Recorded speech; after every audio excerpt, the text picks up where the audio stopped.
Boa tarde a todos, sejam todos bem-vindos, todos que estão aqui presencial, todos que nos assistem pelo canal do YouTube do Centro Espírita Miguel, sejam todos bem-vindos. Hoje estamos recebendo a nossa companheira Hortência Nascimento, do Centro Espírita Leon Denis, e ela veio trazer para nós, com muito carinho, um estudo sobre a caridade em tempos de provas coletivas. Muito bom esse tema, né? Muito bom. Fazendo parte já desse tema, desse assunto, para a gente já ir se ambientando, se acalmando, a gente vai acompanhar a leitura da página de abertura. Vai ser feita pela nossa trabalhadora e amiga Valéria. Vamos prestar bastante atenção nessa leitura, né? Que já faz parte do estudo da nossa companheira também. Boa tarde a todos. Do livro Ceifa de Luz, pela psicografia de Franciscano Xavier, pelo Espírito Emmanuel. Mensagem 30, a esmola maior. Amados, amemo-nos uns aos outros, porque a caridade é de Deus. Está em João, primeira carta de João, capítulo 4, versículo 7. No estudo da caridade, nos ouvides a esmola maior que o dinheiro não consegue realizar. Ela é o próprio coração a derramar-se, irradiando o amor por sol envolvente da vida. No lar, ela surge no sacrifício silencioso da mulher que sabe exercer o perdão sem alarde para com as faltas do companheiro.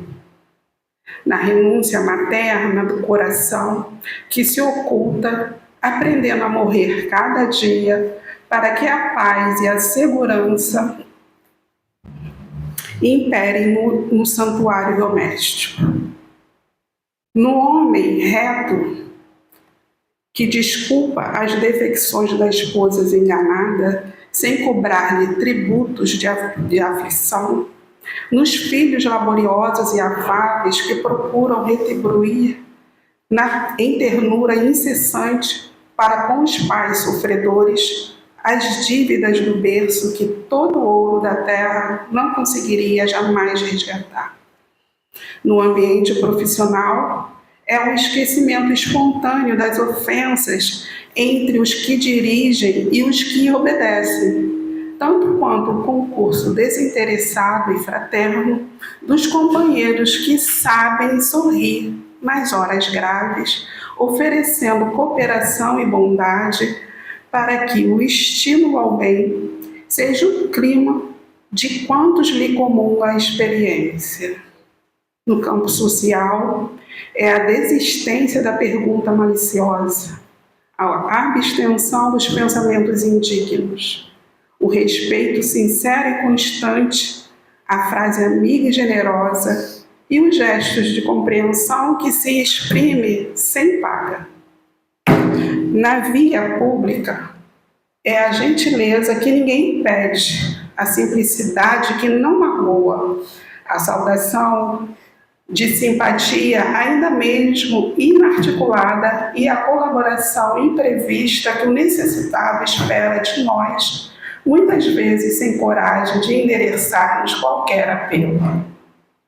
Acima de tudo, lembra-te da esmola maior de todos, da esmola santa que pacifica o ambiente que o Senhor nos situa, que nos honra nos familiares e enriquece de bênçãos e ânimo dos amigos. A esmola de nosso dever cumprido, porquanto, no dia em que todos nós consagramos ao fiel desempenho das próprias obrigações, o anjo da caridade não precisará desfalecer-se de angústia nos cárceres das provações terrenas, de vez que a fraternidade estará reinando conosco na exaltação da perfeita alegria.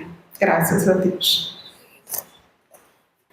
Graças a Deus, graças a Jesus, nosso Mestre querido, nosso irmão maior.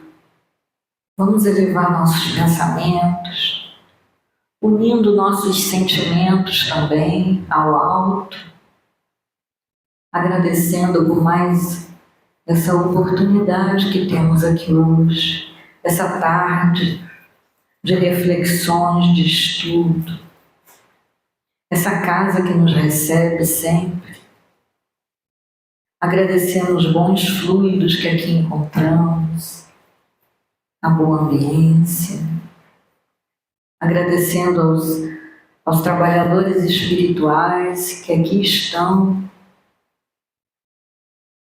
já atendendo a todos, desencarnados, encarnados também, agradecendo aos passes que recebemos, a água fluidificada. São tantas benécias, tantas coisas a agradecer, né? Te agradecemos também, Mestre Jesus, pela nossa irmã Hortência, que veio na tarde de hoje aqui nos trazer o fruto dos seus estudos, que as tuas bênçãos recaiam sobre ela e que todos nós possamos acompanhá-la com um pensamento elevado. Assim seja, graças a Deus. Graças a Deus. Hortência, seja bem-vinda novamente.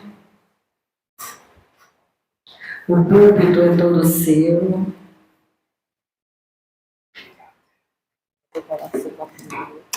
Sim. Boa tarde a todos. Jesus nos abençoe, né, na tarde de hoje. Abençoe essa nossa vontade, essa nossa proposta de pensar sobre a doutrina espírita mais uma vez, né? Boa tarde àqueles que estão aqui presentes, aos que estão nos acompanhando na internet. Que bom que a gente está junto. A nossa gratidão a Deus pela oportunidade da gente pensar a respeito de doutrina espírita e, acima de tudo, a gratidão pela oportunidade que a gente tem de mais uma vez estar numa casa como essa, né? Que é a casa aqui de Miguel, que é uma espiritualidade tão calorosa, né? Que nos abraça, nos envolve, né? E isso é muito bom. E hoje nos coube aí essa conversa facinha, né? Falar sobre caridade.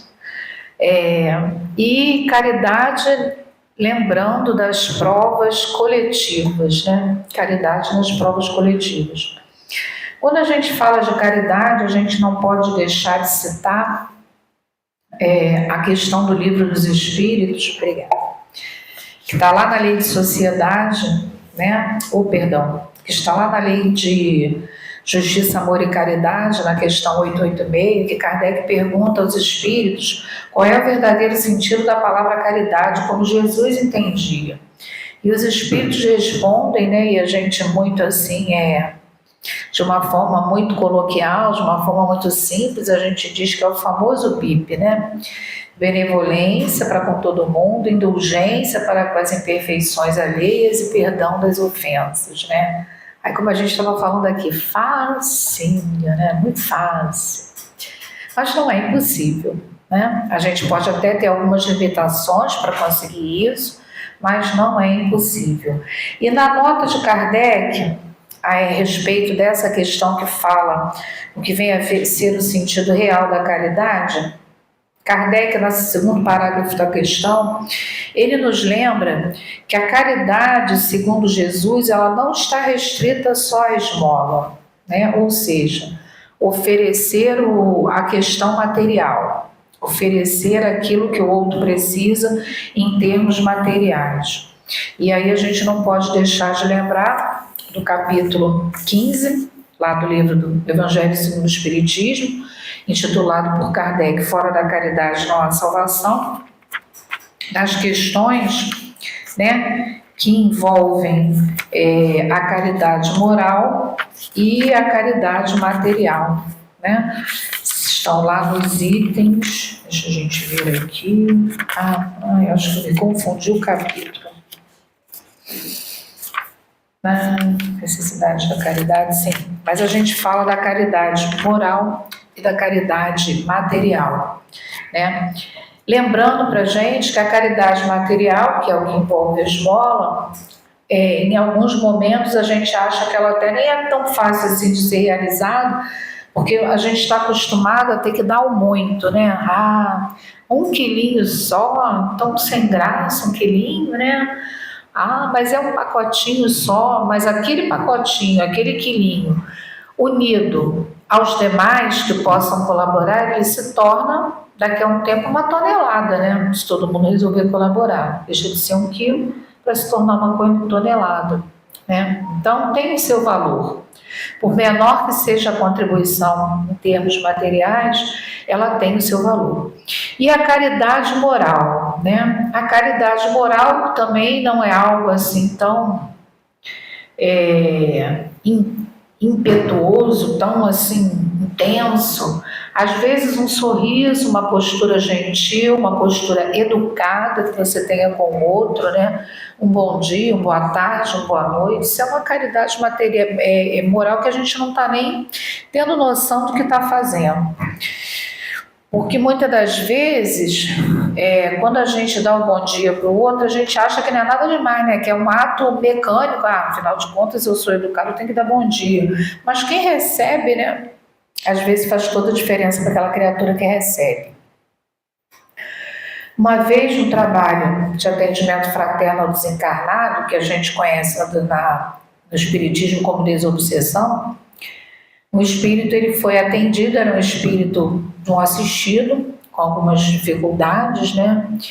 E aí ele pontuou justamente isso, né? Que ele se sentiu muito acolhido, porque conforme ele foi recebido, né? Ele não tinha noção do desencarne. O que foi dito para ele? Oi, tudo bem? Boa tarde, seja bem-vindo, né?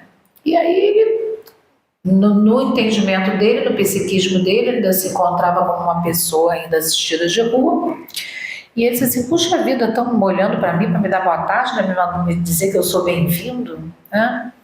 Então, assim com o desencarnado, né? Quem são os desencarnados? Quem são os espíritos? São as almas dos homens, né? Da mesma forma que a gente, quando perde o corpo físico, sente essas coisas, quando a gente está nele, também.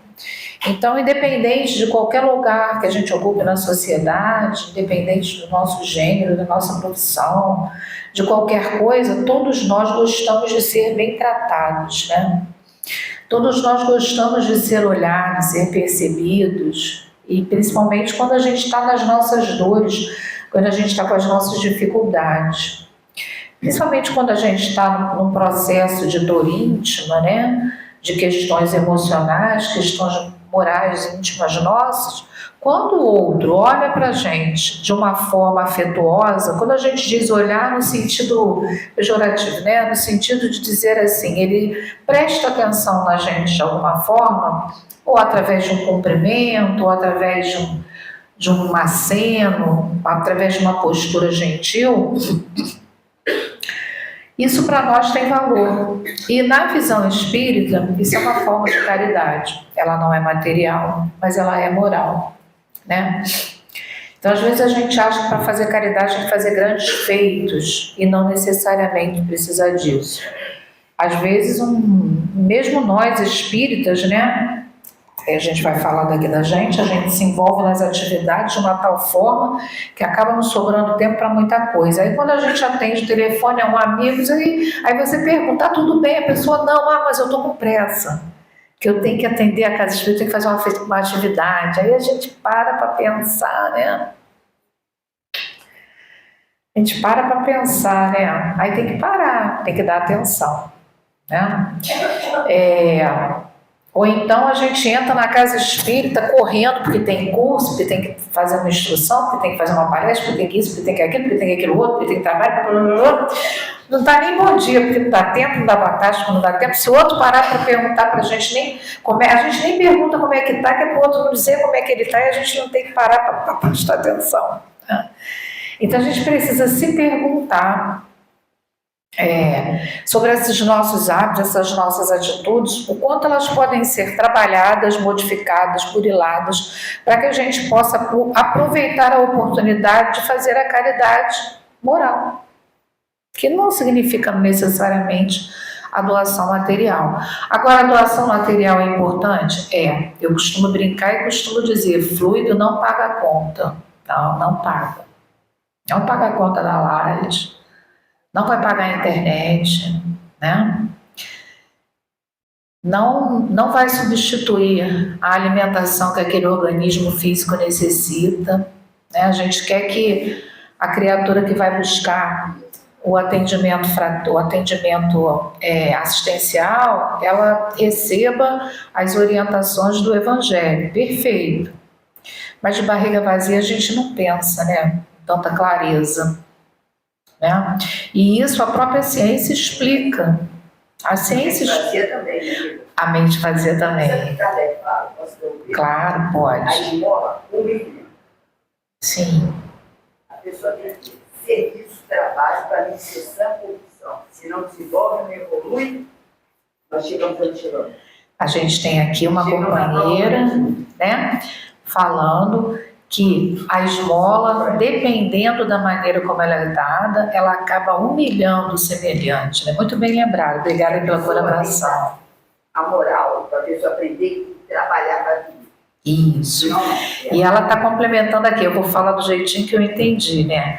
A gente não adianta só dar o peixe, a gente tem que ensinar a pescar, né? E aí a necessidade de oferecer as oportunidades de trabalho para que a criatura possa conquistar a sua, as suas questões, né? Não cria uma dependência. Isso, exatamente. E aí a gente voltando aqui, né? Conforme nós vamos observando, aí a gente começa a olhar a dificuldade que o outro passa, a dificuldade que a gente passa, a dificuldade que o vizinho passa, que o familiar passa, que o país passa, que a cidade passa, que o planeta passa e diz assim, ai, mas será que precisa tudo isso? Né? Puxa vida, coitado de mim, coitado do outro, coitado do fulano, coitado do Beltrano. Mas a doutrina espírita, ela nos ensina que o acaso ele não existe, né? Vamos lembrar do livro Ação e Reação de André Luiz, ainda na psicografia do nosso Chico Xavier. Essa lei de ação e reação, ela existe, não tem como a gente correr dela. E eu costumo muito brincar que não tem como a gente plantar abacaxi e querer comer melancia, né? Então, se a gente planta coisas boas, a gente vai colher coisas boas. Se a gente planta coisas complicadinhas, a gente vai colher coisas complicadinhas, exatamente. No âmbito material, a gente, na nossa maneira de se conduzir, na nossa maneira da gente ser, vai refletir no âmbito espiritual. Por quê? Porque nós temos uma natureza espiritual, somos espíritos imortais. O corpo físico, ele é apenas um instrumento de progresso. Ele não é a nossa vida em si, né? A nossa vida verdadeira é a vida espiritual. Então, dependendo de como a gente se conduz no corpo físico, durante as oportunidades reencarnatórias, a gente está construindo a nossa vida futura. Nossa vida futura no sentido de mundo espiritual, como nós ficaremos lá, e no sentido de próximas existências. Aí a gente lembra do Livro dos Espíritos, quando Kardec pergunta aos espíritos, né, se a gente pode ser feliz aqui nesse mundo. E aí os espíritos respondem, pode. Não é uma felicidade plena, mas é uma felicidade relativa, né? E nós somos construtores da nossa felicidade ou da nossa infelicidade. Nós construímos o nosso destino. Então, se a gente, na visão espírita, né, tem a possibilidade de ter nas nossas mãos as próximas existências que nós poderemos ter, né? Como vai ser a minha vida lá no mundo espiritual e como vai ser a minha vida quando eu voltar para o corpo de carne? O que a gente começa a raciocinar? Da maneira que eu me comporto, é a maneira com que eu vou necessitar ou não me ressarcir com a lei de Deus. Aí a gente vai lá para o Livro dos Espíritos, quando fala das questões, né, sobre o bem e o mal. O que é o bem? É perguntado para Kardec, perguntado para os Espíritos, para Kardec, o que vem a ser a moral, né? É a regra do bem proceder, né? E aí os Espíritos perguntam, quando é que eu sei que eu estou... Perdão, Kardec pergunta, quando é que eu sei que eu estou fazendo bem, quando é que eu sei que eu estou fazendo mal? O bem é tudo aquilo que se aproxima da lei de Deus, e o mal é quando dela se afasta. Eu costumo brincar, não tem jeitinho. Não dá para ser mais ou menos, mas eu não tive a intenção. A gente pode até não ter a intenção, mas se não se aproxima da lei, se não está de acordo com a lei de Deus, não é bem. E quando não está de acordo com a lei de Deus, nós criamos situações em que nós, por necessidade nossa, não é Deus que impõe, é a nossa consciência que grita alto e a gente quer se ajustar com essa lei. Dentro desses ajustes em relação à lei de Deus, quando nós temos as oportunidades das vidas sucessivas, né? O que vai acontecendo? A gente vai buscando se equilibrar com aquela lei de Deus ali. A nossa consciência vai gritando. Então, nós vamos admitindo determinadas provas, né? E o que vem ser a prova? A prova ela é justamente o quê? Aquelas vicissitudes, aquelas lutas, aqueles desafios, aquelas dificuldades que nós nos predispomos a enfrentar para que a gente possa, em primeiro lugar, acima de tudo, aprender, né? E que há também, aproveitando a oportunidade, de se ajustar com a lei de Deus. E como o acaso ele não existe, essas provas, né, essas necessidades de ajuste, elas vão acontecendo de acordo com situações que possam nos conduzir para que a gente erre menos, para que a gente se beneficie ao nosso semelhante, sempre de acordo com a lei de Deus, sempre se aproximando mais da lei de Deus. E as provas coletivas, que a gente está falando antes das provas individuais, elas estão embutidas nisso aí. Através das provas coletivas, nós também estamos nos ressarcindo com a lei de Deus, né? E aí a gente vai falar aqui do nosso cadinho, do nosso roçado, né? O que os espíritos vêm nos revelando através da literatura espírita aí? A gente tem através do nosso Chico, através do nosso Divaldo, na literatura que eles trouxeram para nós, que nós aqui no Brasil, nós temos uma dívida muito grande em relação à escravidão, né? Confirmado por alguns espíritos que trazem mensagens em casas espíritas sérias, através de médiuns sérios, né? Isso vem sendo endossado, a gente pode dizer, né? Ou fazendo referência àquilo que, quando a gente pega lá, Brasil, coração do mundo, pátria do Evangelho, a gente vê que está escrito lá. Essa dívida que nós temos, né? Com Humberto de Campos, não é isso? Brasil, coração do mundo, pátria do Evangelho. Essa dívida que nós temos aí em relação ao processo de escravidão. E é uma dívida coletiva, né?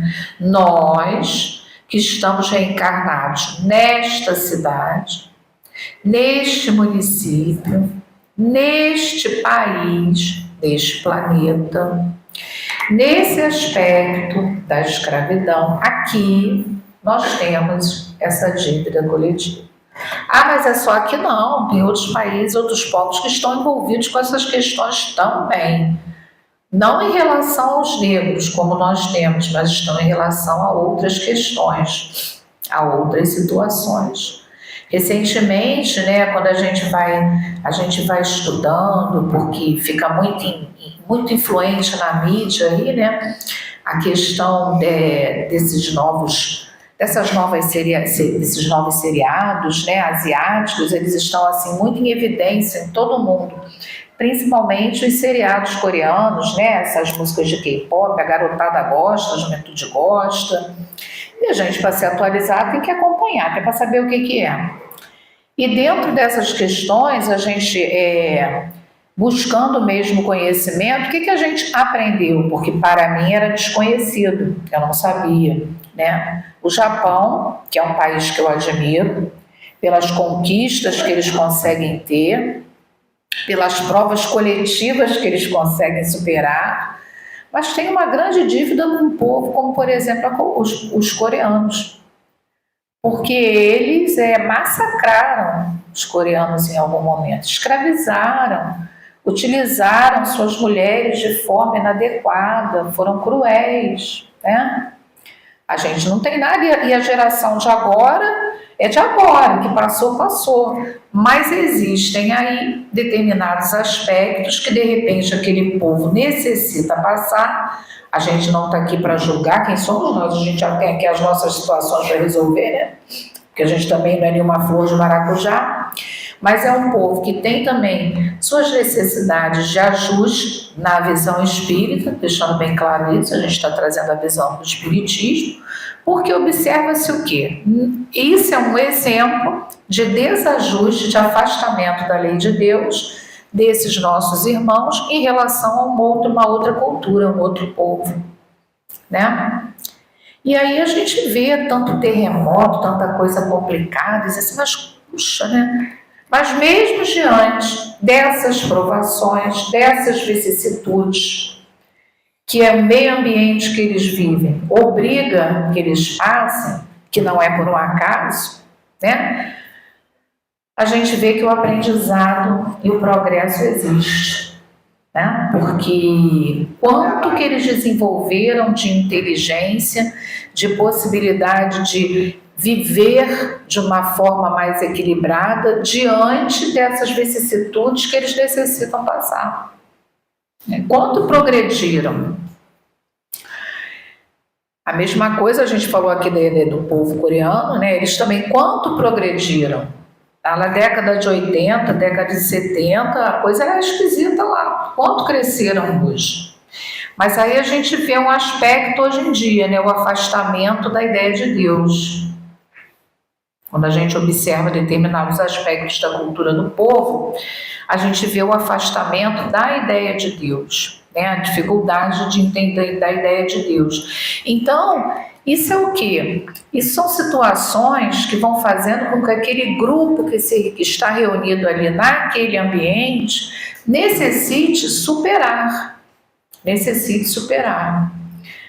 né? Assim como nós aqui. E quando a gente para observar determinadas questões que acontecem conosco, e a gente lembra novamente do livro Brasil, Coração do Mundo, Pátria do Evangelho, para aqueles que quiserem ter assim, uma informação mais detalhada, né?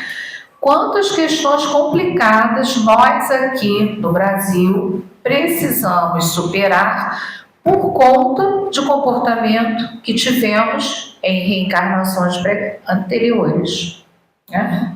Aí a gente lembra lá do Evangelho, segundo o Espiritismo, capítulo 5, causas anteriores das aflições. As provações coletivas, elas estão embutidas aí nas causas anteriores das aflições, mas deixam também de estar atreladas às causas atuais das aflições? Não deixam, elas também estão atuadas às causas atuais das aflições. Por quê? Porque muita coisa poderia ser evitada, né? Eu gosto muito de dar o seguinte exemplo. A gente passou aí, geralmente, no período de verão, é um período que as chuvas ficam mais intensas, né? Então, a gente vê os alagamentos acontecerem com maior frequência. Então, eu gosto de lembrar desse exemplo muito simples. A gente quer jogar o papel de bala no chão, não está muito preocupado. Você vai, é só o meu. Mas só que junto o meu papel, junto com o do outro, junto com o outro lixo do outro, e entope os bueiros. Aí, quando chove, eu quero só culpar aquele que está responsável pela condução da nação. Ele tem lá suas falhas, mas e as minhas contribuições, como é que fica? Né? Então, ser ecologicamente correto não é só modismo, não, é necessidade. Necessidade também. As faltas com Deus. Exatamente. Tudo na casa de ninguém se mexe, cheira tudo. Pois é. Tem um rio aqui, vamos terminar. Exatamente. Então, a gente precisa, né, estar sempre atento a essas questões. Eu gosto também de lembrar, eu canso de falar isso nos estudos, tem lá a encosta. Aí as pessoas dizem assim, olha, não pode morar ali, porque aquilo ali é um terreno que não é bom para construção. Tem a tendência de quando cair uma chuva forte, aquilo desmoronar, mas aí a gente acha que não vai acontecer. Ah, é porque não querem que a gente construa ali. Aí a gente vai lá e constrói. Aí chove, o que a gente vê? Desmoronamento. Né? Voltam de novo e querem de novo. Aí a gente... Então, são posturas nossas, né, que a gente poderia modificar e evitar que algumas aflições acontecessem, né? Se a gente se preocupasse com pequenas situações, com pequenas atitudes, se evitariam alagamentos que comprometem aquela coletividade e que poderia ser numa menor escala, Porque nós, querendo ou não querendo, a gente contribui com aquele local que a gente vive. Eu acho que eu já contei aqui a historinha do vestido azul, mas eu vou contar de novo, vou contar para ela que ela acha que ela não sabe. Aí na internet o pessoal também já deve ter ouvido falar, porque eu canso de contar essa história, porque eu gosto muito da historinha do vestido azul. Estão dizendo aqui que não sabe, então eu vou contar para ela que ela não sabe. É mais ou menos assim, né? Tinha uma aluna que era muito dedicada, uma menininha nova, e aquela professora ficava empevecida com a maneira daquela aluna se dedicar à escola, né? Para aprender. E ela sabia que ela era uma aluna que tinha, assim, poucos recursos materiais. Mas lá ia ela, descabeladinha, às vezes só de chinelo de dedo, né? Sem o sapatinho da escola, às vezes o uniforme meio sujinho, mas ela só tirava nota boa. E a professora, para incentivá-la, no final do ano, como ela, perto de encerrar o ano, como ela só tirava nota boa, deu para ela um vestido novo, um vestido azul para ela usar no Natal, né? E falou assim para ela, olha, você só tira nota boa, eu vou te dar um presente. E deu um vestidinho azul para ela. E aí ela chegou em casa, falou para a mãe, eu tirei nota boa. E aí a mãe, eu sei, você só tira nota boa. Aí ela, não, mas é que dessa vez eu ganhei um presente da professora. Ela, que presente? Olha, aí a mãe viu, mas que vestido azul lindo. Aí a menininha já queria botar o vestido azul. Não, você vai botar amanhã para ir para a escola. Então ela acordou e lá ia ela botar o vestido azul. Ela, não, você vai tomar um banho, vai lavar o cabelo, vai pentear o cabelo e vai botar uma fita azul no cabelo que eu comprei ontem. Então ela se arrumou, foi toda cheirosa, toda bonita, toda penteada, chegou na escola toda sererepe, com seu vestido azul, com laço de fita azul. A mãe ficou tão animada, tão feliz, que a casinha dela era de poucos recursos, mas a mãe vivia desanimada, né? Porque a pobreza não é sinônimo de desorganização, né? A mãe ficou tão animada com aquele vestidinho azul que a filha ganhou, com aquele presente, aquele reconhecimento o seu empenho na escola, que ela acordou toda feliz, arrumou a casa, limpou a casa, deu jeitinho daqui, deu jeitinho dali. Chegou, quando o marido chegou do trabalho, era uma sexta-feira, a casa estava um brinco. Aí no dia seguinte ele não trabalhava, ele falou assim, nossa, mas a casa tá cheirosa, tá tão arrumadinha, aqui do lado de fora ela tá tão feia, não sei o que ele arranjou, que ele foi na rua, comprou um cal, botou lá uma tinta no cal, pintou a casa pelo lado de fora, toda de azul, toda bonitinha, né? E aí a menina tinha ido sair, a mãe também, quando chegaram, viram a casa pintadinha do lado de fora, então agora ela já estava arrumadinha por dentro, os armários já estavam arrumadinhos, porque não tinha como guardar um vestido azul novo no armário desarrumado, né? E já estava pintadinha diferente por fora. Vizinho, sabe como é que é vizinho, né? Às vezes tem vizinho que fica com o olho gordo, procurando assim, o quê? O fulano pintou a casa dele, se ele pode pintar, eu também posso. Aí pintou a casa também. O outro vizinho, ele pintou também, vou pintar, não vou ficar para trás não. Aquela vizinhança, aquela ruazinha, né? Que um foi vendo que o outro estava pintando a casa ia ficando bonita do lado de fora, foi pintando as suas também. E passa um belo dia, né? Naquela semana passa lá um político, né? Que cuidava ali daquela localidade. E aí o político olhou e falou assim, nossa, que casas bonitinhas, pintadinhas, arrumadinhas. Ai, puxa vida, esse esgoto a céu aberto está estragando essas casas aqui. Poxa, tão arrumadinhas. Ele deu um jeito e conseguiu que arrumassem aquele esgoto que estava ali. Então não era só as casas agora que estavam com uma boa aparência. A própria vilazinha, a própria ruazinha estava com uma casa, estava com uma boa aparência, né? Pois é, tudo começou com o vestido azul. Tudo começou com alguém que prestou atenção no outro e com uma coisa muito simples, estimulou o outro a ser melhor. Isso é caridade moral, né? E cada um se esforçou. Cada um fez a sua parte. Então, tudo começa com aquilo que a gente pode oferecer para o outro. E dentro das questões coletivas, das situações que o acaso não existe, que nós precisamos passar. Mesmo aqueles que vieram de outro país e agora moram aqui. Não é verdade? Será que estão aqui por acaso? Estão no nosso país por acaso? Ou nós que saímos daqui e vamos morar num outro país? Será que é por acaso? Porque temos, na visão espírita, né, um comprometimento com as questões que aquele local, que aquele povo precisa em se ressarcir com a lei de Deus. Né? Então, a gente não vive sozinho. A gente precisa viver em sociedade, vamos lembrar a lei de sociedade, está no Livro dos Espíritos, para que a gente cresça. Como nós estamos contribuindo para o nosso crescimento e para o crescimento dessa sociedade, né?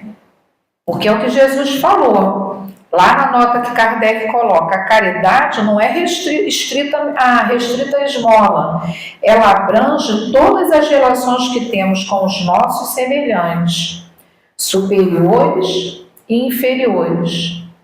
E fala o quê? Que a gente tem que tratar o outro como a gente gostaria de ser tratado. Mas superiores é do bem, inferiores é do mal. Isso, mas aí a gente está falando aqui em sentido, né? No sentido das questões materiais, aqueles que estão acima de nós, né? E aqueles que estão abaixo de nós na posição social. Então, a gente tem que tratar como igual, qualquer um de nós, rico, pobre, mais ou menos, tem que tratar do mesmo jeito. Por quê? Porque eu tenho que fazer para o outro aquilo que eu gostaria que o outro fizesse para mim.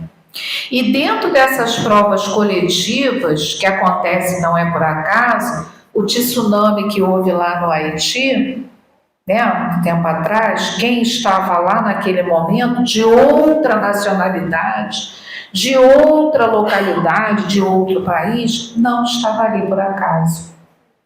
Necessitava se resgatar com a lei de Deus naquele tipo de prova, naquele tipo de situação. Alguns conseguiram até superar, sobreviver, porque não estava no momento de desencarno, né? E outros não, outros desencarnaram naquela questão ali. Por quê? Porque era uma situação que o grupo que estava ali necessitava passar. Quantos desastres aéreos acontecem? A gente ia pegar aquele avião, teve um imprevisto, não pega, aí acontece o desastre. É por acaso? Né? Então, quantas questões a gente tem que passar junto com um grupo de criaturas, não é à toa. É porque nós, junto com aquele grupo ali, dentro de algum aspecto na nossa caminhada, nós necessitamos nos ressarcir com a lei de Deus. E como Deus aproveita tudo, né? Não tem nada de mal, mas você falou uma coisa certa. Mas for dentro do nosso aspecto, quer dizer, cada um está ali para contribuir, para ajudar.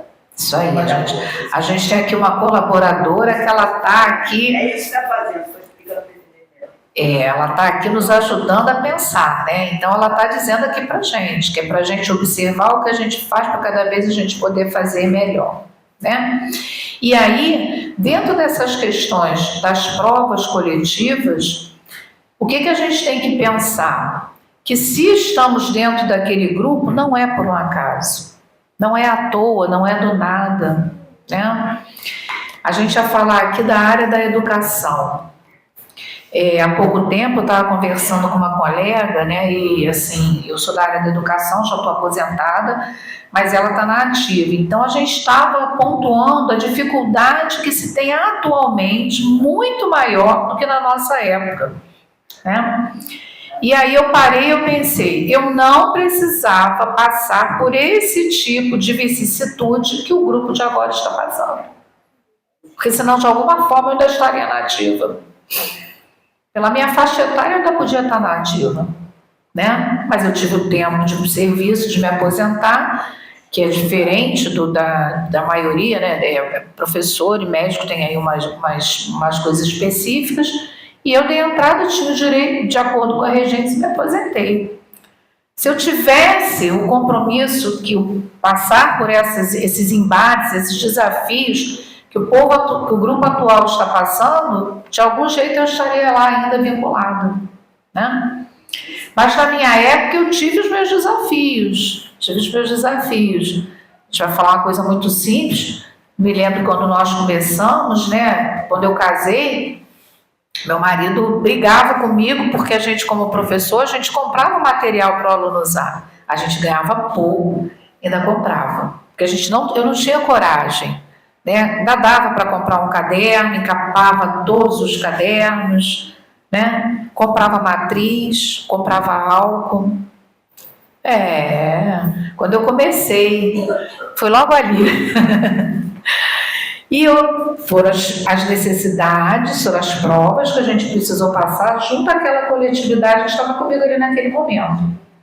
Com o tempo, né, conforme os anos foram avançando, chegou uma coisa que deixava os professores encantados, os xerox. A gente ficava encantado. Depois o tempo foi melhorando, eu já estava perto de me aposentar, foram existindo determinados valores que chegavam para as direções, que podia se comprar um material para o professor usar, papéis, né? Aí eu me aposentei, eu falei, poxa, eu não tinha esse merecimento, eu não tinha, né? Hoje são outros desafios. Agora a gente está falando dessa questão aí dos professores e os médicos. Tem também seus desafios na área da saúde, né? Alguém estava à frente, ajudando. Depois dessa pessoa que igual 64 anos. As coisas ficam complicadas. Então, assim, mas isso tudo por quê? Porque são vicissitudes que aquele grupo precisa passar. Não é à toa, não é do nada. A partir do momento que aquele grupo, que quem está inserido naquele grupo não precisa mais lidar com aquelas provas, naturalmente a gente é afastado daquilo ali. Naturalmente. A gente não precisa brigar, não precisa ficar nervoso. Naturalmente, quando a gente viu, já foi, né? E é uma oportunidade de aprendizado e de ajuste com a lei de Deus. E quanto mais a gente reclamar, mais oportunidade a gente está perdendo, né? Não está aproveitando o aprendizado. Eu também gosto muito de lembrar uma mensagem do plano espiritual da nossa casa, de um dos diretores espirituais da nossa casa, nosso querido Dr. Herman. Ainda na mediunidade do nosso presidente fundador, eu falo muito dessa mensagem nos meus estudos. Caridade da Compreensão. Ela está num livro que foi lançado pela nossa casa, né, pela editora Celde, Palavras do Coração, volume único. E o que o Dr. Herman coloca ali para a gente? o espírita não fica indignado. Eu, quando li isso, minha vontade era de sair correndo, né? Por quê? Porque quanto mais a gente fica indignado, mais oportunidade. Não, tolerância não é conivência, vejam bem. Ser tolerante, não se indignar, não significa que a gente vai deixar de lutar pelos nossos direitos como cidadãos, né? Que a gente vai ter opinião política, não é isso. Mas a indignação é uma rebeldia. Né? A indignação é uma rebeldia. Então é o que ele coloca lá. Quando a gente fica indignado, a gente movimenta em torno de nós energias que, em vez de nos auxiliarem a caminhar de acordo com a lei de Deus, nos afastam dela. Porque vão atrair para perto da gente aquele desencarnado e aquele encarnado que gosta de reclamar, que fica indignado, que é rebelde à lei de Deus. E isso o que vai fazendo com a gente? Se a gente embarca nessa questão, vai fazendo com que a gente aproveite menos essas vicissitudes, essas provas que a gente precisa superar, precisa passar, né? Mas dentro dessas questões todas, o que é importante a gente lembrar e resgatar aqui, de acordo com como Paulo Apóstolo fala para a gente? Quando você sair fora dela, com êxito. Isso, é isso aí. Quando Paulo Apóstolo fala para a gente aqui no item 10 do capítulo 15, fora da caridade não há salvação, e ele diz para a gente que é a postura, é a fora da caridade que não vai haver assim, o ajuste necessário. Que a caridade, ou seja, o bem, é o que a gente tem nas mãos para a gente ser feliz, para a gente se ajustar com a lei de Deus, né? Exatamente. Independente daquilo que a gente possa realizar ou não, né? Ou grandes coisas ou pequenas coisas, Deus nos julga pelas nossas intenções. Então, que a gente aproveite as oportunidades de fazer pelo outro aquilo que a gente gostaria que o outro fizesse por nós, para contribuir de uma forma positiva com a sociedade, que é a lei de sociedade, contribuir de uma forma positiva com a criação, porque somos co-criadores, né? E, acima de tudo, contribuir de uma forma positiva com a nossa própria caminhada, com a nossa própria evolução espiritual.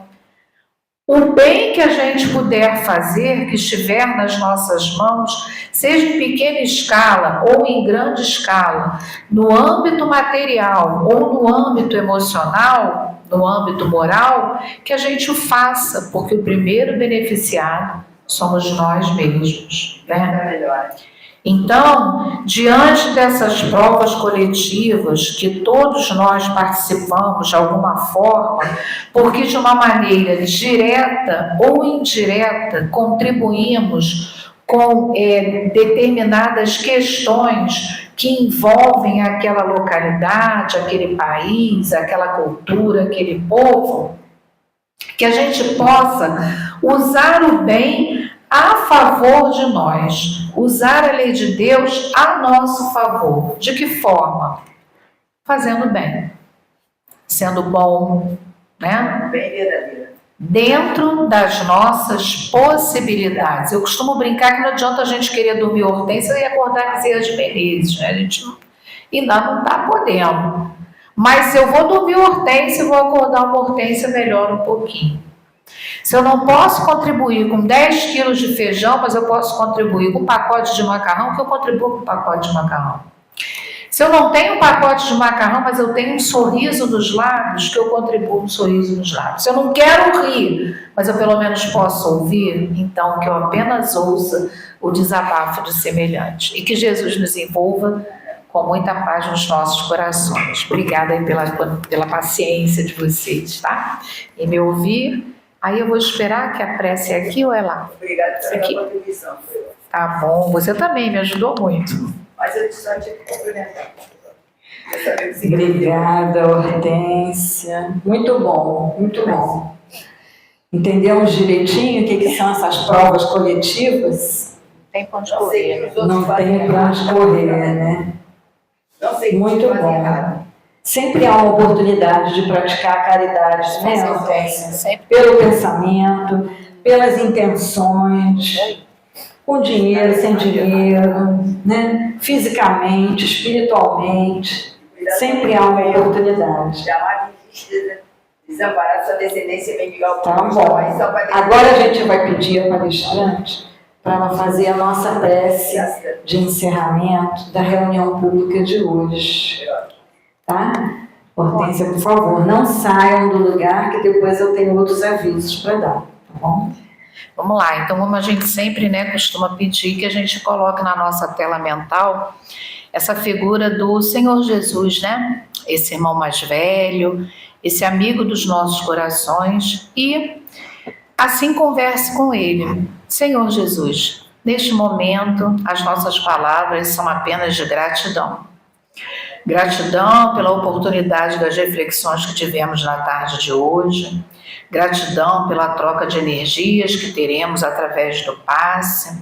Gratidão, Senhor, pela vida que temos, pelo país que vivemos, pelo alimento que temos, pela possibilidade de estarmos reencarnados. Te agradecemos, Senhor, e te pedimos que Tu te faças sempre presente nas nossas vidas, através desses espíritos bondosos que nos sustentam, que nos amparam na nossa reencarnação. O nosso obrigado em especial à espiritualidade da Casa de Miguel, que tanto nos acolheu com um sentimento de carinho e de fraternidade.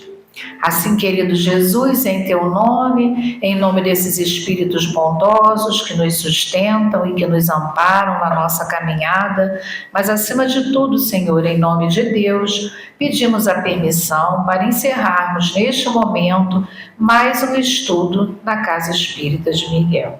Graças a Deus.